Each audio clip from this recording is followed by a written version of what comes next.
So not that long ago, I was talking to a good friend of mine who works for a telecommunications company in one of the southern states. And because I don't want this to have any chance of coming back to him, I'm not going to mention the state he works in or the company he works for. But it is a rather large company and covers a large part of the state. Now, while we were having this conversation, he told me that his supervisors just recently got issued satellite phones in the case of telecommunications blackouts. And of course, since we're both preppers and we're both prepping for an EMP, that set off a lot of alarm bells. I don't know if you remember, but about a year ago, 50 senators were issued satellite phones for the same reason.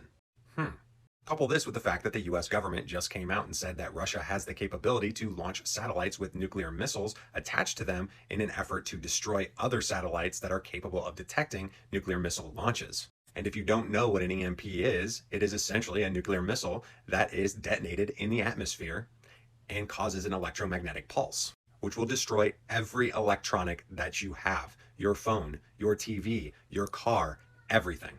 Stop and think about how much our life is dependent on electricity. A lot of us rely on our phone and computer for work and banking. You won't have that. You're not going to have a vehicle to take you to and from the places that you frequent the most, and you definitely won't have public transportation. You're not going to have a grocery store because there's not going to be any trucks or trains to deliver goods from the distribution centers. And if you rely on medical intervention, you're not going to have that because the hospitals and any medical center that you rely on is going to be shut down because there will be no power, because an EMP affects generators as well as the power grid. So any backup power that they might have is going to be useless because it's not going to be shielded from an EMP. Guys, they're actively talking about the EMP threat in the news right now. Our government is talking about it. They are concerned about this, and you should be too. Not only are they concerned about this, but they're also concerned about the migrant crisis and the fact that there could be sleeper cells here in the United States that are waiting for our power grid to go down to attack us from within, a Trojan horse, so to speak. So now's the time to prepare. Get extra food, get extra water, buy yourself a firearm, and get some training if you haven't already.